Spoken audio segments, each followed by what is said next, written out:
Alright बच्चों, बिस्मिल्लाहिर्रहमानिर्रहीम। अब हम स्टार्ट कर ही देते हैं, बहुत टाइम हो गया। फर्स्ट एमसीक्यू जो है, मैंने कुछ इस तरीके से अपने लेक्चर्स को डिजाइन किया है कि जितने मुझे प्रीवियस पेपर्स मिल रहे थे ऑनलाइन, वहां से एमसीक्यूज उठा लिए। जितने मेरे पास अगर कोई बुक थी तो मैंने वहां से ले लिया, मेरे पास डोगर की बुक थी तो वहां से मैंने कुछ एमसीक्यूज ले लिए। फिर सी मोस्टली आपको जो ऑनलाइन मिलेंगे वो आपको सीएसएस के प्रीवियस मिलेंगे, तो मैंने सीएसएस के भी उठा लिए ताकि हमें पता चले कि तीन तरह की फील्ड में किस किस तरह के एमसीक्यूज आते हैं। तो एक तो ऑनलाइन जो है ना, प्रीवियस लेक्चरर अगर साइकोलॉजी के आप ढूंढेंगे तो आपको सिर्फ 2015 का या 2017 का मिलेगा, वो भी बहुत मुश्किल से। डिफरेंट वेबसाइट को सर्च करना पड़ेगा। तो कुछ एमसीक्यूज वहां से मैंने ले लिए। अगर तो किसी ने 2015 या 17 का दिया हुआ है तो वो जरा चैट में बता दे,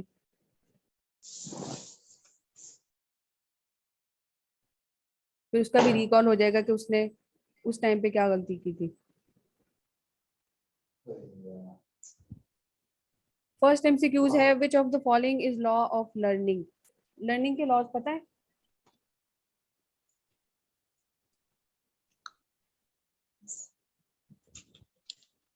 कितने लॉज है लर्निंग के? अगर स्टूडेंट लाइफ में पढ़े थे हम लोगों ने तो हमें भी तीन ही पढ़ाए गए थे। आप लोग को भी तीन ही पता थे।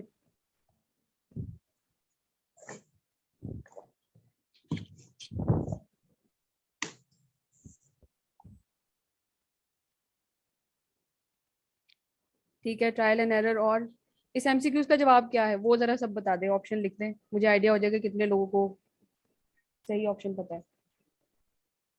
जल्दी जरा स्पीड रखनी है, 1 घंटे की क्लास हमने करनी है तो हमने डिस्कशन भी साथ साथ ही रखनी है।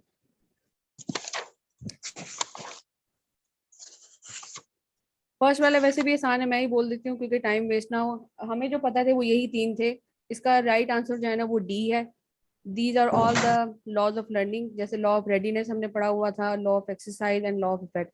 जो रेडीनेस है वो डिपेंड करता है आपकी विलिंगनेस पे कि आप अगर किसी काम को सीखना चाह रहे हैं तो उस काम की लर्निंग उतनी अच्छी होगी। लॉ ऑफ एक्सरसाइज भी आपको पता है कि जितना जो चीज़ सीखी है, जो स्किल सीखी हुई है, उसको जितना प्रैक्टिस में लेकर आएंगे तो वो जो आपकी लर्निंग है वो और ज्यादा इंप्रूव होती रहेगी। लॉ ऑफ इफेक्ट में आता है कि आपने अगर कोई काम किया और उसका आपको फीडबैक अच्छा मिला है या आपको सेटिस्फेक्शन हुई है तो आप उस काम को जारी रखेंगे। इन तीनों के अलावा कुछ और लॉज है वो भी लिख लें, वो आपको नेक्स्ट एमसीक्यूज में किसी भी टाइम आ सकते हैं, तो आपको पता होना चाहिए कि लर्निंग के और कौन कौन से लॉज हैं। इसमें एक आ जाता है law of recency, law of intensity and law of frequency और रिपीटेशन। मैं रिपीट करी, law of recency, law of intensity and law of frequency और रिपीटेशन। जो रिपीटेशन है उसमें एसआर का रिलेशन देखा जाता है कि स्टिमुलस शो होता है तो आप उसका रिस्पॉन्स देते हैं। जो लॉ ऑफ रिसेंसी है ना, रिसेंसी मीन जो चीज़ रिसेंटली सीखी है वो आपको याद रह जाती है। और इंटेंसिटी में आपका आ जाता है जितना आप हार्डवर्क और एफर्ट और विल पावर के साथ काम करेंगे वो उतना ही आपको वो चीज़ जो है, जितना आप अगर जैसे अभी हम इस एमसीक्यूज को इतना डीपली देख रहे हैं तो मेरा नहीं ख्याल कि नेक्स्ट अगर पेपर में लॉज ऑफ लर्निंग के रिगार्डिंग कुछ आता है तो आप लोग इसमें कंफ्यूज होंगे। तो यानी एक चीज़ को जितना आप इंटेंसिटी के साथ सीखेंगे, आपको जितनी ज़्यादा उस एक पॉइंट के बारे में नॉलेज होगी, आप उसको क्रैक करने में उतने आपके लिए आसानी होगी। ठीक है, रिकॉर्डिंग मिल जाएगी आपको, लेकिन सिर्फ उनको जो 3 सेशंस के बाद कंटिन्यू रखेंगे हम लोग, फिर इसके बाद आपको ग्रुप में ही जो है रिकॉर्डिंग दे दिया करेंगे। यहाँ तक क्लियर है सबको? नेक्स्ट एमसीक्यूज की तरफ बढ़े।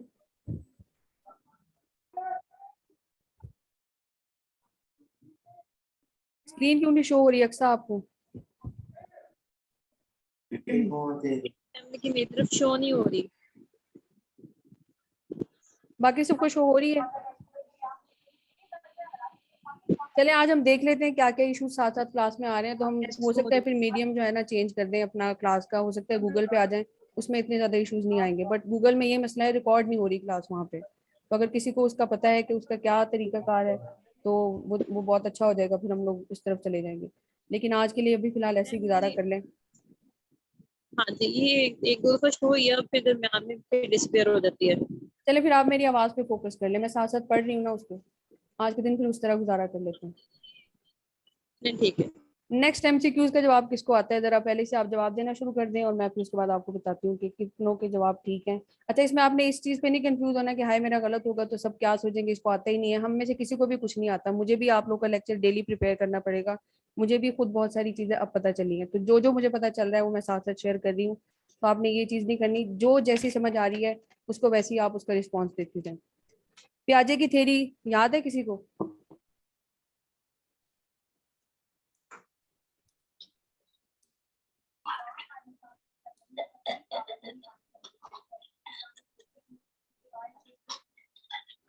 हाँ जी, पियाजे की थ्योरीज की कितनी स्टेजेस थी, और इसकी थ्योरी थी किस चीज पे डिपेंड करती? 4 कॉग्निटिव स्टेजेस थी। डेवलपमेंट पे। ठीक है, गुड। मैं रिपीट तो कर दिया करूंगी, तो लेकिन पहले मैं आपसे पूछ लिया करूंगी कितना आप लोगों को पता है। ओके जी, पियाजे ने जो थ्योरी दी थी वो इसने बच्चों की डेवलपमेंट के बारे में दी थी। इसकी 4 स्टेजेस थी। First one was sensory motor stage, second one was pre operational stage, third concrete operational stage, and fourth one was formal operational stage. लेकिन इससे भी पहले उसने कुछ टर्मिनोलॉजीज बताई थी, वो भी हमने रिपीट करनी है, लेकिन पहले मैं आपको दोबारा से नाम बोल देती हूँ। Sensory motor stage, pre operational stage, concrete operational stage, then formal operational stage. अब अगर इस एमसीक्यूज को देखें तो फिलहाल हम पहले इसकी स्टेजेस की थोड़ी सी मैं डिटेल बताती हूँ, फिर आपने बताना कि करेक्ट आंसर क्या है। इसमें वो कहता है कि जो पहली स्टेज है ना, वो बच्चे की पैदाइश से स्टार्ट होकर 2 साल तक होती है। इसमें मेन जो है ना, उसको 2 साल तक पहुंचने तक रियलाइजेशन ऑफ ऑब्जेक्ट्स होती है। इस टाइम पे जो है ना, नाम से देखे सेंसरी मोटर स्टेज है। सेंसरी मीन सेंसेस, वो हर काम जो है ना सेंसेस से कर रहा होता है।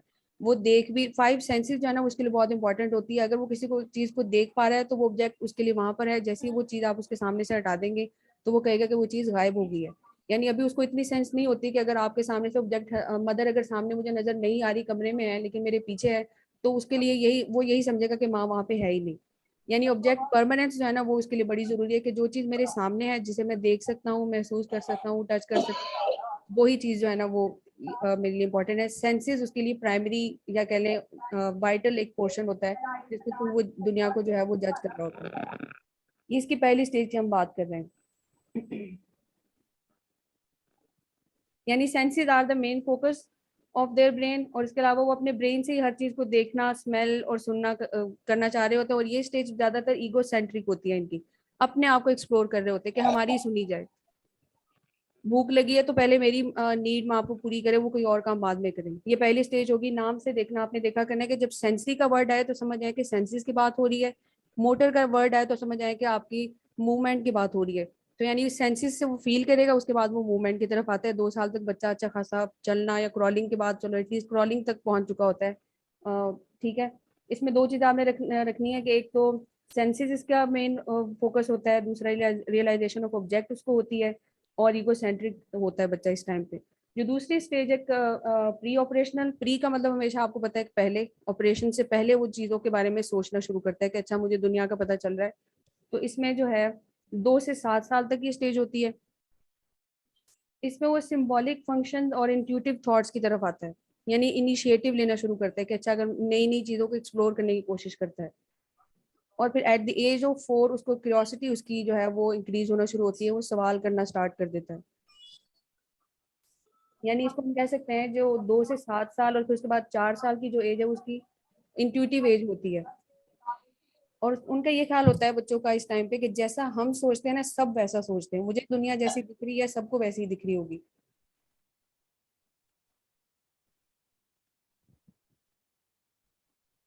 फिर तीसरी स्टेज की तरफ आते हैं तो वो है कंक्रीट ऑपरेशनल। अब आप देख लें, पहले वो सेंसेस को यूज कर रहा है, सेकंड में वो प्लानिंग कर रहा है, यानी प्री ऑपरेशनल, कि अगर मैं जो चीजें महसूस कर रहा हूँ, सवालात कर रहा हूँ, तो अब मैंने उसको जब खुद से करना है तो मैं उसको कैसे यूज करूंगा। तो आप समझ आए कि थर्ड स्टेज पे बच्चा जितना उसने नॉलेज गैदर किया होता है, अब टाइम होता है कि उसको कंक्रीट ऑपरेशनल फॉर्म में लेकर आए। यानी फिर वो चीजों को एक्सप्लोर करता है अपने एक्सपीरियंसेस से, नई नई चीजों को एक्सप्लोर करके। एक सेकंड बच्चों।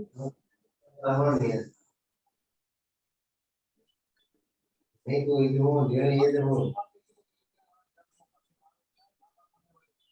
तो तू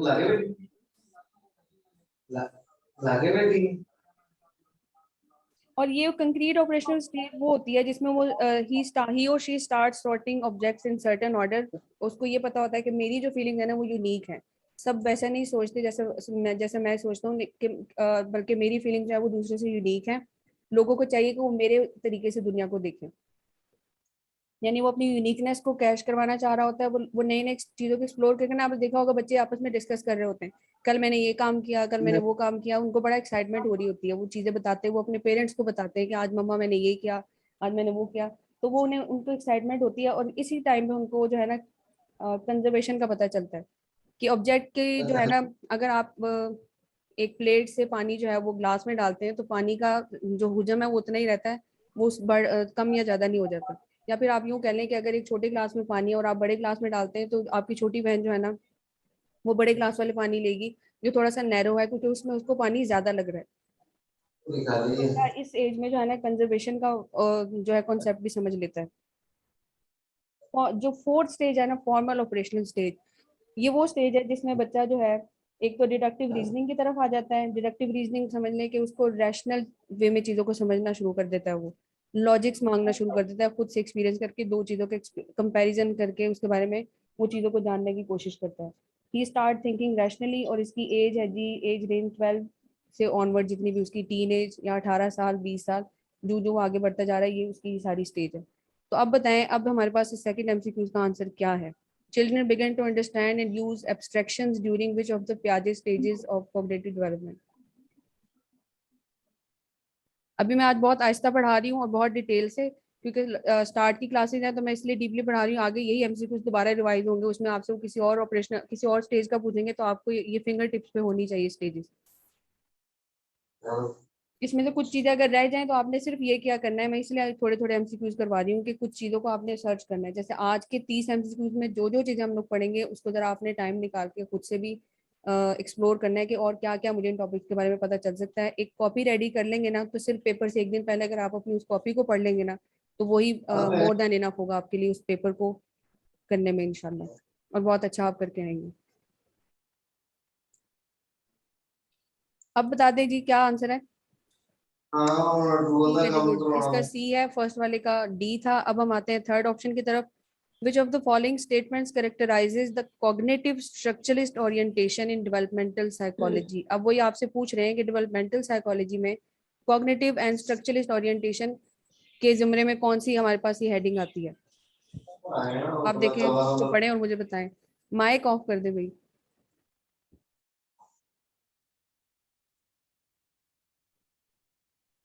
नहीं ये देसी नहीं लिखी थी, लिखी थी। हाँ साइमा खान, आपका माइक ऑन था, इसको मैं म्यूट कर रही हूँ।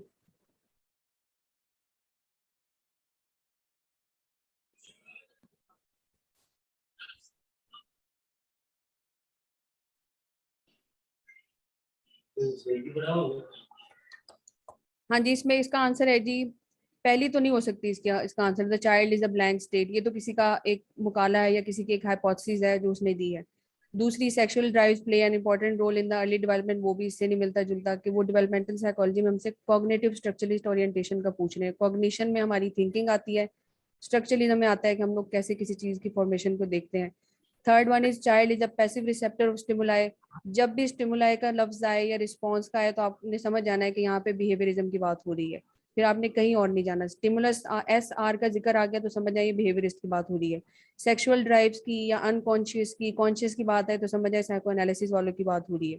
ब्लैंक स्टेट तो आप सबको पता हो रही है किस होगा, किसने कहा था, ये तो मैं फिंगर टिप्स पे है, जॉन लॉक ने कहा हुआ है। इसके बाद लास्ट ऑप्शन हमारे पास बच गया, तो इसका मतलब है इसका आंसर यही वाला होगा। तो आपने इस तरीके से जाना अपने एमसीक्यूज को क्रैक करना है, उसके ऑप्शंस को देखना है। ये और आपको बिहाइंड द स्टोरी पता होगी तो आप ये कर पाएंगे। इसका आंसर डी है। इसके बाद फोर्थ वन पे आते हैं, मेंटल डेवलपमेंट इंक्लूड्स, ये 2015 में आ चुका है। हमारी मेंटल डेवलपमेंट की जब हम बात करते हैं तो हम क्या एक्सटर्नल और इंटरनल ऑर्गन्स की डेवलपमेंट की बात कर रहे होते हैं, या फिर रीजनिंग एंड थिंकिंग की बात कर रहे हैं, या फिर एथिकल डेवलपमेंट की बात हो रही है, या फिर यहाँ पे इमोशनल मेच्योरिटी की बात हो रही है। क्या ख्याल है आपको, क्या लग रहा है कि अगर वो हमसे पूछ रहे हैं कि मेंटल डेवलपमेंट में क्या इंक्लूड होता है हमारे। Reasoning and thinking. ठीक है, अगर साथ Yes, साथ ma'am. चैट में लिख Reasoning देना and है। thinking. कितने बच्चों का आंसर जो है वो कह रहे हैं कि बी है, और क्यों है, अगर वो भी आप बता दें तो और भी अच्छा हो जाएगा।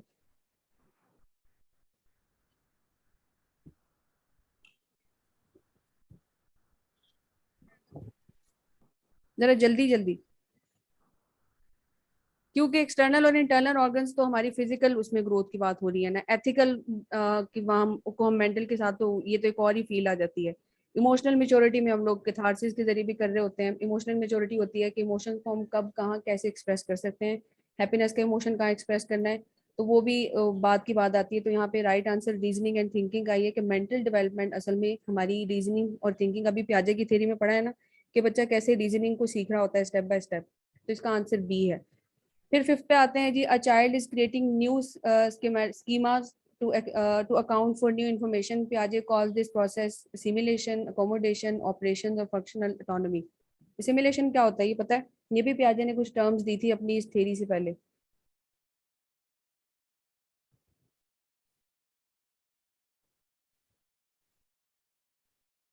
अच्छा जी, सिमुलेशन वो चीज होती है जिसमें बच्चा इंफॉर्मेशन को गैदर कर रहा होता है कि हर चलने वाली चीज को वो कार कहना शुरू कर देता है। जो भी चीज जो है ना वो चल रही है उसको कार कहेंगे, फिर चाहे वो साइकिल हो, फिर चाहे वो बाइक हो, फिर चाहे वो कोई भी इंफॉर्मेशन हो, वो उसको जो है सिमुलेट करना शुरू कर देता है।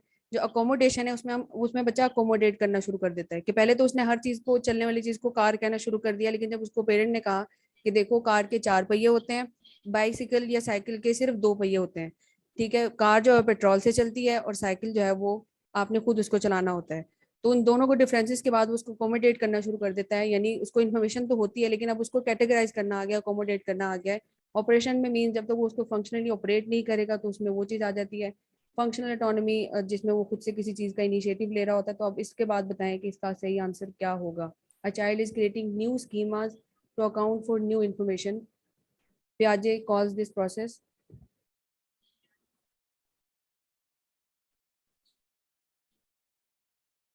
वो बता रहे हैं ना कि बच्चा स्कीमास बनाना शुरू कर देता है, कलेक्ट करना शुरू कर रहा है आइडियाज को, ताकि वो उसको आगे फर्दर लाइफ में अकोमोडेट कर सके। तो इसका आंसर जो है वो बी है। फिर आते हैं सिक्स एमसीक्यूज की तरफ। The dual code hypothesis suggest that, ये डोगर की बुक से मैंने लिया था। एक डुअल कोड हाइपोथेसिस का वर्ड पहले सुना हुआ है?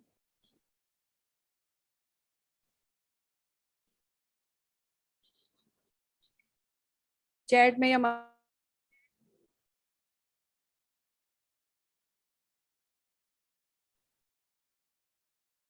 सुना हुआ है किसी ने?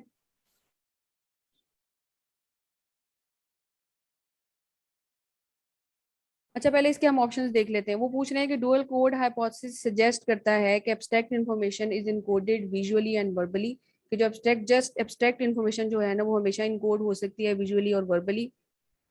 दूसरा वो ये कह रहा है कि words which are low in imagery tend to be recalled better than words which are high in imagery, कि वो वर्ड्स जिनकी इमेज अच्छे होंगे, क्लियर होंगे, 3D इमेजेस होंगे तो वो हमें ज्यादा अच्छे से याद होंगे as compare to low quality के इमेजेस।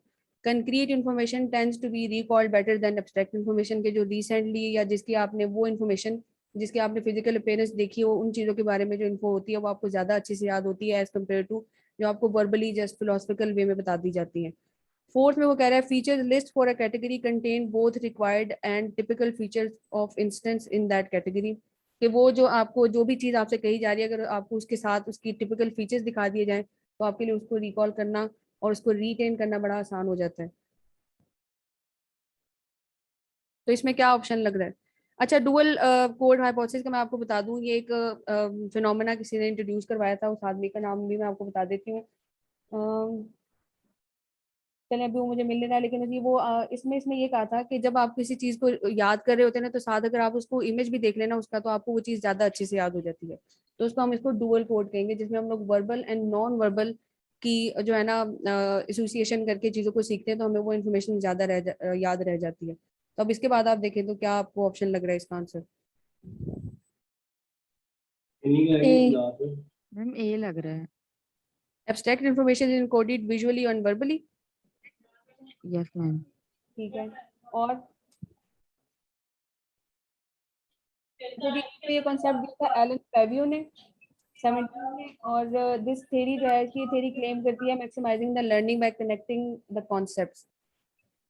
वो कहता है तो इसमें उसने ये कहा था कि मेरी ये थ्योरी आपको लर्निंग को और ज्यादा अच्छे तरीके से इनहेंस कर देती है अगर आप उसको वर्बली और विजुअली उसको याद कर लेते। ते आ बैठी नहीं है, ओ नहीं है, क्यों नहीं उठना? बच्चों माइक ऑफ कर दें प्लीज।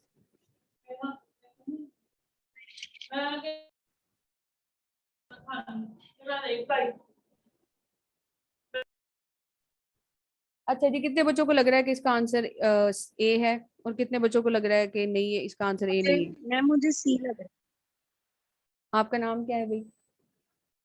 मेरी ठीक है, सी लग रहा है।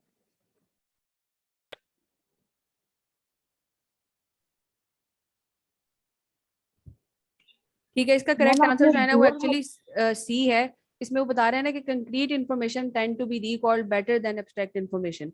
कंक्रीट में होता है, यहाँ पे ऊपर क्या हमें हो उसने गई? सिर्फ एब्स्ट्रैक्ट का बताया है, ठीक है, लेकिन आगे वो हम एब्स्ट्रैक्ट को जरूरी तो नहीं कि उसको नहीं सुन विजुअली रहा और हूँ, verbally ठीक याद कर होगी। पाएंगे, हमें रिकॉल करना उसको आसान हो जाएगा। साइमा बच्चे, आपका माइक क्यों बार बार ऑन हो जाता है?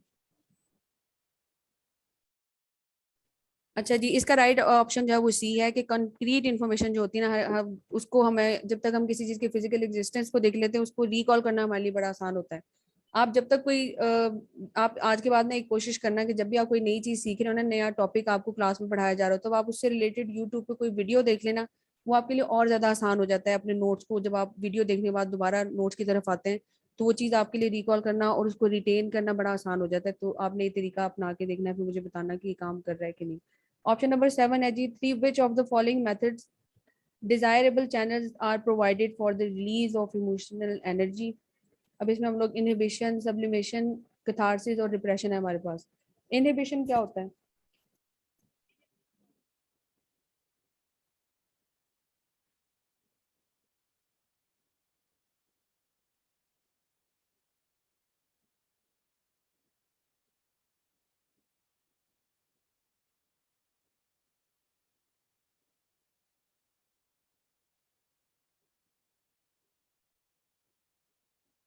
अच्छा जी, 5 मिनट रह गए हैं, लेकिन मैं अगर आप लोग कहते हैं तो दोबारा लिंक भेज दूंगी, क्योंकि आज क्लास लेट स्टार्ट हुई है, वरना फिर हम उसको जहाँ तक हो रहा है वहीं पे वाइंड अप कर देते हैं। कल इंशाल्लाह ज्यादा पढ़ लेंगे, क्योंकि आज कुछ टेक्निकल इश्यूज भी थे और फिर क्लास ज्वाइन होने में बच्चों को इशू आ रहा था। मैं इनकी डेफिनेशन खुद से बोलती हूँ और आप लोग नोट कर लें। जो इनहिबिशन है ना, वो ये कहता है it is a feeling that makes one self conscious and enable to act in a relaxed and natural way, कि जिसमें एक बंदा जो है ना सर्कमस्टांसिस को देखते हुए अपनी फीलिंग्स को छुपा लेता है और वो हालात को देख के जो अपना इजहार करता है, अपने उस सेल्फ कॉन्शियस हो जाता है कि अगर मैं ऐसे करूंगा तो लोग क्या कहेंगे। इनहिबिशन इसको कहते हैं। सब्लिमेशन में क्या होता है, ये एक डिफेंस मैकेनिज्म है जिसमें आप क्या करते हैं, अपने एग्रेशन को या इस कोई ऐसा बिहेवियर जो आपको लगता है कि अगर मैं इसको सोशली जो है उसको दिखा लोगों को दिखाऊंगी तो उससे मुझे जो है वो जज किया जाएगा, तो आप उसको किसी और प्रोडक्टिव एक्टिविटी में इन्वॉल्व कर लेते हैं। कैथारसिस आप लोगों ने नाम तो ये सुना है, लेकिन इसकी ऑपरेशनल डेफिनेशन ये है कि it's an emotional release according to psychoanalytic theory. This emotional release is linked to a need to relieve unconscious conflicts. कि ये वो एक फील्ड है जिसमें हम लोग इसको तब यूज करते हैं जब हमने अपना इमोशनल रिलीज करना चाह रहे होते हैं, अपनी इमोशनल एनर्जी को डिस्कस करना चाह रहे होते हैं, जो कि हमारे अनकॉन्शियस कॉन्फ्लिक्ट्स होते हैं उसके, वो हमें तंग कर रहे होते हैं, उसको उसके जरिए हम लोग ये काम कर रहे होते हैं, तो तब हम कैथारसिस यूज करते हैं। डिप्रेशन क्या होता है ये जी? Exclusion of distressing memories, thoughts और फीलिंग्स। ये हमें समटाइम पता भी नहीं होता, ये दो तरह की होती है। हमें जैसे एक बंदा है उसको अपने दोस्त से जेलसी है, लेकिन वो इस चीज से अवेयर नहीं होता। सप्रेशन और रिप्रेशन को अक्सर लोग इस चीज से में कंफ्यूज करते हैं। रिप्रेशन जो है ना वो आपको पता नहीं होता कि आप क्यों कर रहे हैं, या आप किसी के बारे में एकदम से नेगेटिव क्यों हो गए, और जब आपको पता चलता है फिर आप उसको अपनी उस फीलिंग को सप्रेस करना शुरू कर देते हैं कि अच्छा मैं तो इससे जेलस हो रहा था। तो ये चीज, इसको भी आपने आगे जो है ना माइंड में रखना है, और इस हिसाब से मुझे बताएं कि अभी जो मैंने आपको थोड़ी थोड़ी वन लाइनर डेफिनेशन दी है, तो इसका आंसर आपको क्या लग रहा है? और ये 2015 के पेपर में आ चुका हुआ है, एमसीक्यूज। कैथारसिस। ठीक है, गुड। इसका आंसर कैथारसिस है। उसके बाद हमारे पास आ जाता है an experimenter who has been carefully trained in the techniques of self observation uses himself as his subject. कि एक एक्सपेरिमेंटर है, वो अपने आप को ही सब्जेक्ट बना के जो है ना ऑब्जर्व कर रहा है। He attempts to analyse his own immediate experience into its elements. अब वो क्या कर रहा है कि वो जो पहली नजर जिस चीज में उसकी पड़ रही है ना, उसको उसके बारे में जो प्रॉपर्टीज पता चल रही है वो उसको एक्सप्लेन कर रहा है। This study would likely occur in the laboratory of which of the following experimentators के ये वाली इस तरह के तजर्बा कौन करेगा? कि वो कह रहा है कि मैं अपने आप को सब्जेक्ट बनाऊंगा और फिर मैं अपने सामने ऑब्जेक्ट्स रखूंगा, उनकी कैटेगरीज बताऊंगा। ठीक है, तो वो कौन हो सकता है? John Watson, Max Wertheimer, Hermann von Helmholtz या एडवर्ड टिचनर? एडवर्ड टिचनर के बारे, इनमें से किसी एक के बारे में आपको पता है, या फिर जस्ट आंसर बता यस दें? Ma'am, John Watson. अच्छा, जॉन वॉटसन ऑप्शन है या जॉन वॉटसन का आपको पता है मैम पता है। क्या था, क्यों था और कौन था? ये बता दें थोड़ा सा। Is he the same guy who talked about introspection? If I'm not wrong. क्या चलो इतना मैम बता इसने दें, क्या भी ये बिहेवियरिस्ट था? यस मैम, इसने बिहेवियर स्कूल ऑफ थॉट दिया था। ठीक है, गुड। तो फिर तो हम तो जिस तरीके से ऊपर एक लाइन, ये वाली लाइन पे जरा गौर करें आप। He attempts to analyze his own immediate experience into its elements, कि पहली नजर पड़ते ही वो जो उसको फील हुआ उसने उस एलिमेंट के बारे में कह दिया। ये आपको ये लाइन क्या, कौन से टर्मिनोलॉजी का इशारा दे रही है? Yes, ma'am introspection. Yes, introspection की बात कर रहे हैं। तो इनमें से कौन था जिसने इंट्रोस्पेक्शन के बारे में बात की थी? मैक्स वर्दहैमर भी नहीं हो सकता। जॉन वॉटसन तो बिहेवियरिस्ट है, वो तो निकल गया। इंट्रोस्पेक्शन तो वैसे ही first school of thought structuralism वालों ने इंट्रोड्यूस करवाया था। तो फिर आपने फौरन से सोचना है ना कि अच्छा, डॉट स्ट्रक्चरलिज्म में विलियम वॉन्ट था, एडवर्ड टिचनर था। जब आपको पायनियर्स पता होंगे तो आप खुद ही उसके क्रैक कर लेंगे कि अच्छा, फिर अगर इन दोनों में से वो नहीं है, विलियम वॉन्ट भी नहीं है और दूसरा बंदा है, तो इसका आंसर क्या हो गया हमारे पास? Edward Titchener. Less than 1 minute रह गया है। आपने, मैं इसके बाद ग्रुप की जो है ना वो सेटिंग खोल दूंगी, फिर आप मुझे बता दें कि नेक्स्ट 15 मिनट की क्लास आप लेना चाह रहे हैं या कल ही हम कंटिन्यू करें यहाँ से, अगर मेरी आवाज मैम बोलते आपसे बोलते। एक बात करनी है आपसे मैम। जी जी, अगर मीटिंग एंड ना हुई मैम तो। ये वाला टाइम नहीं ठीक है, काइंडली आप टाइम कोई और अरेंज कर लें प्लीज। फिर आप लोग ऐसे करें, जिनको टाइम का इशू है ना वो जरा ग्रुप में वो भी बता दें। आज इसको भी डिस्कस कर लेते हैं, फिर फाइनलाइज कर लेते हैं। जी मैम, या सेकंड टाइम रख लें या मॉर्निंग में रख लें, लेकिन प्लीज ये वाला मॉर्निंग में टाइम बच्चे, नहीं मेरी ठीक। अपनी जॉब है, मॉर्निंग तो बिल्कुल पॉसिबल नहीं है। क्लास रात में ही पॉसिबल है, लेकिन टाइमिंग थोड़ी सी आगे पीछे मैं कर सकती हूँ। चलें ठीक है मैम। एक और सजेशन देना था मैम, जो ऊपर वाले ऑप्शंस होते हैं उनका जो राइट आंसर होता है ना उसको हाईलाइट कर दिया करें। चले, सही, गुड, ठीक है।